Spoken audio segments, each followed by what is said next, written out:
जो भी बच्चे इस ऐप यूट्यूब चैनल पे नए हैं, एक बार इसको सब्सक्राइब जरूर कर दीजिएगा, नोटिफिकेशन को ऑन कर लीजिएगा। जो भी अपडेट आपको मिलेगा वो इसी चैनल पे आपको प्रोवाइड करवा दिया जाएगा।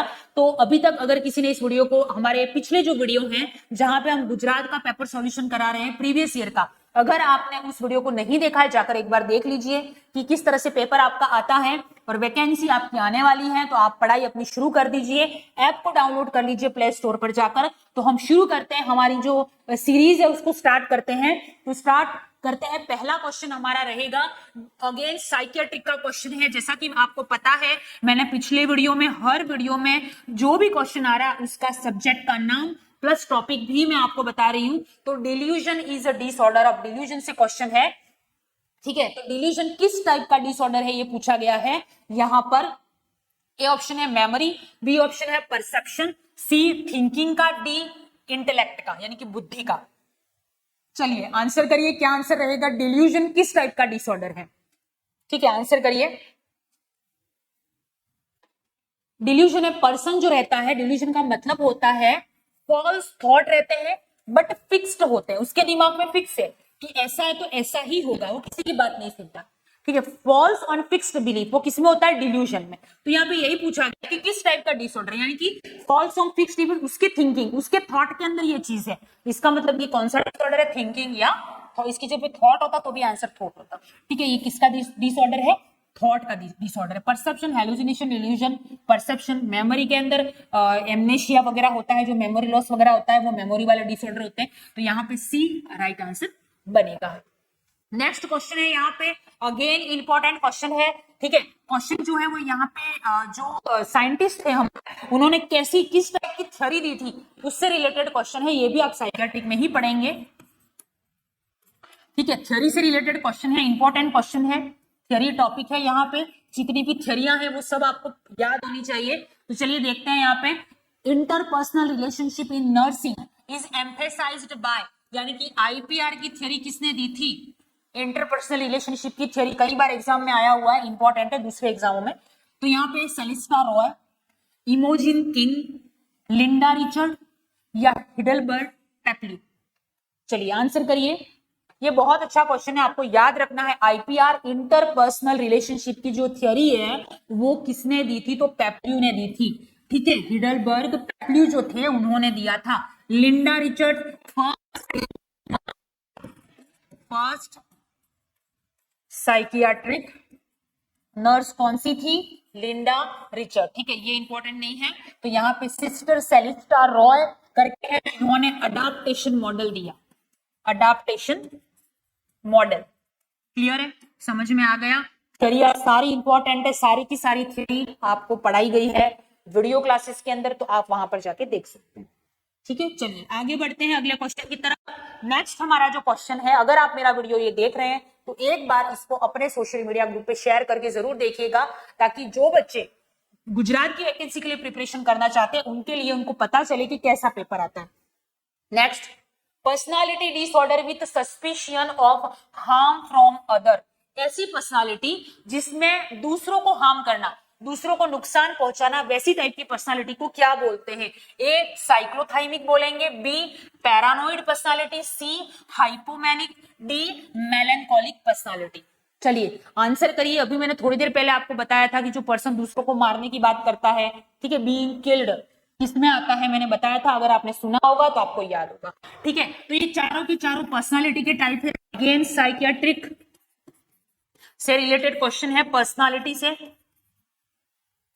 पर्सनालिटी ब्रीफ में मैं डिस्कस करूंगी यहाँ पे जो चार हैं ऑप्शन उनके बारे में, ठीक है। मेलनकॉलिक पर्सनालिटी या हाइपोमैनिक, ये भी एक तरह की पर्सनालिटी होती है। मेलनकॉलिक पर्सनालिटी में लो मूड रहता है, सोशली पर्सन जो रहता है वो सोशली इन्वॉल्व नहीं होता है कभी कभी। ये सिचुएशन कहाँ पे होती है? मेलनकॉलिक पर्सनालिटी में। हाइपोमैनिक यानी कि मेनिया से कम, ठीक है। मेनिया वाले के अंदर क्या, पर्सन हाइपर एक्टिव रहता है, एक जगह बैठता उठता नहीं है, और इसके अंदर क्या रहता है? हाइपोमेनिया में एकदम शांत, कामली, ज्यादा किसी से मिलना जुलना नहीं, वैसे टाइप की पर्सनालिटी, ठीक है। साइक्लोथाइमिक एक तरह का डिप्रेसिव वाला होता है, जिसमें भी पर्सन का लो मूड होता है, कभी कभी लो मूड होता है, कभी हाइपर एक्टिव हो जाता है, कभी अचानक से डिप्रेशन में चला जाता है, वो किस में होता है? साइक्लोथाइमिक वाली पर्सनालिटी में। यहाँ पे आपको पूछा गया है हार्म फ्रॉम अदर, तो पैरानोइड पर्सनालिटी में होता है, तो बी यहाँ पे राइट आंसर हमारा रहेगा। क्लियर है? चलिए आगे बढ़ते हैं। अगेन साइकियाट्रिक का क्वेश्चन है, obsessive repetition of random word is term as, बार बार किसी शब्द को बोलना, जैसे कि कोई पढ़ाता है, ठीक है, कोई पढ़ाता है और बार बार उस चीज को रिपीट करता है, वर्ड को रिपीट करता है, जैसे किसी की आदत होती है, जैसे हर किसी की अलग अलग, ठीक है ऐसा बोलने की, ओके ओके बोलने की, ठीक है, यानी कि वर्ड का रिपीटेशन करना, ये कोई साइकियाट्रिक बीमारी नहीं है, नॉर्मली भी किसी में भी हो सकता है। क्लियर है? तो वो कौन सा होता है? वर्बिजरेशन, मैनरिज्म, कैटाप्लेक्सी या नेगेटिविज्म? चलिए आंसर करेंगे, क्या राइट आंसर रहेगा? चार ऑप्शन है आपके पास में। Obsessive repetition of random word is term as, यहां पे देखिए नेगेटिविज्म, हर चीज में ना ना बोलने वाला, नेगेटिव थिंकिंग, नेगेटिव ही सोचने वाला, ऐसा पर्सन नहीं, राइट आंसर हो जाएगा। कैटाप्लेक्सी होता है, इसके अचानक से कोई पर्सन है, उसके जो मसल जो रहती है एकदम वीक हो जाती है, लो हो जाती है, वैसा टाइप का नहीं। मैनरिज्म का मतलब होता है कोई चीज, कोई पर्सन किसी से बात करता है तो बार बार किसी को कान के टच करने की आदत होती है, किसी को नोज पे टच करने की आदत होती है, ठीक है, किसी की आई ब्लिंक होती है, तो ये जो एक्टिविटी जो होती है वो मैनरिज्म कहलाती है। लेकिन यहाँ पे वर्ड की एक्टिविटी जो होती है वो वर्बिजरेशन होता है, तो बी ए जो है यहाँ पे राइट आंसर हमारा बनेगा। चलिए अगला क्वेश्चन है, नेक्स्ट साइकियाट्रिक का ही है अगेन। तो perception of stimulus in the absence of an actual stimulus is known as, perception of a stimulus in the absence of an actual stimulus is known as. चार option है यहाँ पे, illusion, hallucination, delusion और verbigeration. Again psychiatric का question है, answer करिए, क्या answer रहेगा? A B C D. Perception of a stimulus in the absence of an actual stimuli, इसको क्या बोलेंगे?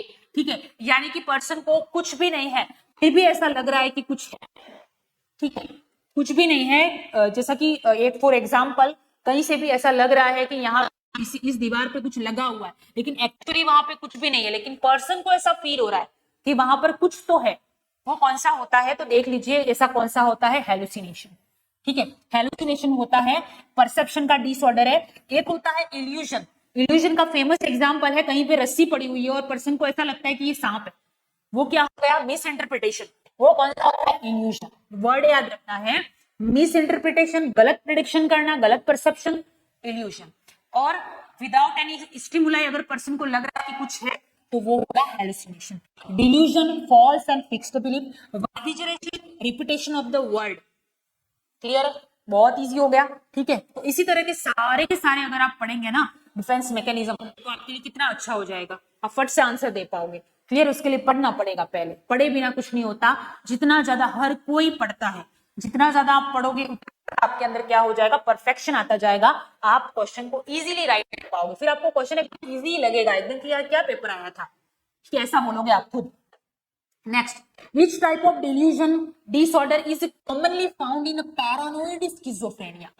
ठीक है, कौन से टाइप का डिल्यूजन जो है वो कॉमनली देखा जाता है पैरानोइड स्किजोफ्रेनिया के अंदर? ये ऑप्शन है, delusion of guilt, nihilistic delusion, delusion of perception या डिल्यूजन ऑफ ग्रैंडियोर। बताइए चलिए, कौन सा टाइप का डिल्यूजन जो रहता है वो पैरानोइड स्किजोफ्रेनिया। मैंने बताया था पैरानोइड पर्सनालिटी या पैरानोइड स्किजोफ्रेनिया एक ऐसा टाइप होता है जिसमें पर्सन किसी को भी कुछ भी मार सकता है। ठीक है, वैसे टाइप की उसका पर्सनालिटी होती है। तो वो किसमें होता है? तो डिल्यूजन ऑफ गिल्ट होता है। निहिलिस्टिक गिल्ट मतलब पर्सन को फॉल्स एंड फिक्स्ड बिलीफ होता है डिल्यूजन के अंदर। ठीक है, निहिलिस्टिक डिल्यूजन का मतलब ये होता है कि पर्सन को ऐसा लगता है उसका एक हाथ नहीं है, उसका हाथ नहीं है, उसका पैर नहीं है, वैसे टाइप का होता है। डिल्यूजन ऑफ परसेप्शन का मतलब होता है कि परसिक्यूशन जो होता है वो सबसे ज्यादा देखने को मिलता है पैरानोइड स्किज़ोफ्रेनिया। इसमें पर्सन किसी को भी हार्म पहुंचा सकता है। तो यहाँ पे सी जो है वो राइट आंसर रहेगा, डिल्यूजन ऑफ ग्रैंडियोर। थोड़ी देर पहले हमने पढ़ा, पर्सन को ऐसा लगेगा वो कोई हाईली फेमस पर्सनालिटी है, ऐसा उसको फील आता है। ठीक है, तो यहाँ पे सी जो है वो हमारा करेक्ट आंसर रहेगा। अगला क्वेश्चन है यहाँ पर, नेक्स्ट क्वेश्चन की तरफ बढ़ते हैं। Suicidal tendency are most common in depression dash depression. कौन से टाइप के डिप्रेशन में सुसाइडल टेंडेंसी यानी कि सुसाइडल आइडिया ज्यादा आते हैं?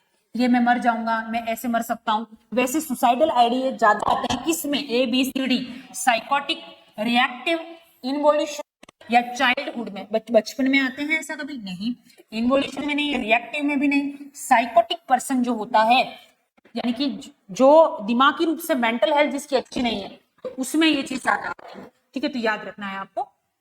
नेक्स्ट क्वेश्चन है यहाँ पे अगला हमारा, a 35-year-old male has an intense fear of stranger, fear from stranger. ठीक है, जितने भी फियर हैं सारे के सारे पढ़ा रखे हैं, ऐप में आपको जाकर मिलेंगे, पढ़िए, बहुत इंपॉर्टेंट है, एक फियर का क्वेश्चन जरूर आएगा। क्लियर है, तो यहाँ पे फियर फ्रॉम स्ट्रेंजर को क्या बोलेंगे, एग्रोफोबिया, xenophobia, सोशल फोबिया या क्लस्ट्रोफोबिया। चलिए आंसर करिए, क्या करेक्ट आंसर रहेगा, केयरफुली आंसर करना है, क्वेश्चन को पहले रीड करें उसके बाद आंसर करें, वीडियो को ज्यादा से ज्यादा शेयर करना है आपको, और अपडेट आपको इसी चैनल पे प्रोवाइड करवा दी जाएगी, तो आप इस चैनल पे अपडेट रहिएगा। चलिए 4 ऑप्शन है आपके पास में, तो यहाँ पे देखिए एग्रोफोबिया दे रखा है, xenophobia मतलब कि फियर, फोबिया मतलब डर, फियर, ठीक है, फियर फ्रॉम एनिमल, ठीक है, सोशियोफोबिया सोशल से फियर, क्लस्ट्रोफोबिया यानी कि जो होता है क्लोज स्पेस जो होती है उससे पर्सन को डर लगना, यहाँ पे एग्रोफोबिया जो होता है वो कौन सा होता है, स्ट्रेंजर एंजाइटी। ठीक है, तो आपको ये याद रखना है, यहाँ पे ए जो है वो राइट आंसर आपका रहेगा, बाकी के सारे फियर आपको ऐप पे मिलेंगे तो आपको वहां पे जाके ही पढ़ना पड़ेगा। अगला हमारा क्वेश्चन यहाँ पर है, pathological repetition by imitation of the speech by other, यानी कि दूसरों के द्वारा बोली, जैसा दूसरा राम बोल रहा है आप भी राम बोल रहे हो, दूसरा बोल रहा है हाउ आर यू आप भी बोल रहे हो हाउ आर यू। ठीक है, दूसरा जो भी बोल रहा है वो रिपीट करना, बार बार रिपीट करना, उसको क्या बोलेंगे, ए ऑप्शन है बी ऑप्शन है नियोलॉजिज्म, सी अगेन नियोलॉजी, ऑप्शन डबल हो गया, सेम पेपर है जो प्रीवियस ईयर आया था। ठीक है, डी है स्पीच स्लैग, तो आंसर करेंगे, क्या आंसर रहेगा, दूसरों के द्वारा बोला गया शब्द बार बार रिपीट करना, उसको क्या बोलेंगे, तो उसको बोलते हैं इकोलेरिया। दूसरों के द्वारा जो एक्टिविटी, दूसरा हाथ ऊपर कर रहा है आप भी हाथ ऊपर कर रहे हो, दूसरा मुंह पे हाथ ले जा रहा है आप भी मुंह पे हाथ कर रहे हो, वो होता है इकोप्रेक्सिया। याद रखना क्या होता है, एक्सप्रेशन, इकोप्रेक्सिया। यहाँ पे रिपीट कर रहा है पर्सन स्पीच, इकोलेरिया, ए आंसर रहेगा। नियोलॉजिज्म नए नए वर्ड बनाना, ठीक है, तो यहाँ पे ये भी नहीं होगा, तो हमारा राइट आंसर क्या रहेगा, ए इज द करेक्ट आंसर। तो इसी तरह के प्रीवियस ईयर के पेपर हम लोग यहाँ पे सॉल्व करने वाले हैं, जिसने भी प्रीवियस वीडियो नहीं दिखा है एक बार जाकर उसको जरूर देखिएगा, ऐप को डाउनलोड कर लेना है, एग्जाम की तैयारी शुरू कर दीजिए, आप लोग करने स्टार्ट करते हैं, आपको तो करना ही चाहिए अगर आप अपना सिलेक्शन चाहते हैं तो। ठीक है, पेपर बहुत अच्छा आता है, गुजरात के पेपर मैंने खुद दिए हुए हैं, I got 2nd rank in दीप दमन का जो एग्जाम हुआ था उसके अंदर, तो आप लोगों के लिए बहुत इजी रहेगा, और हम पर्सनली चाहते हैं कि आपका सिलेक्शन हो, तो उसके लिए आप वीडियो को ज्यादा से ज्यादा शेयर कीजिएगा, कभी भी पढ़िए, कोई फिक्स टाइम नहीं होता पढ़ने वाले बच्चे के लिए, आप हॉस्पिटल में जॉब करते हैं वहां पे भी आप पढ़ सकते हैं। तो मिलते हैं नेक्स्ट वीडियो के अंदर, तब तक के लिए stay positive, stay focused and stay motivated. Thank you so much.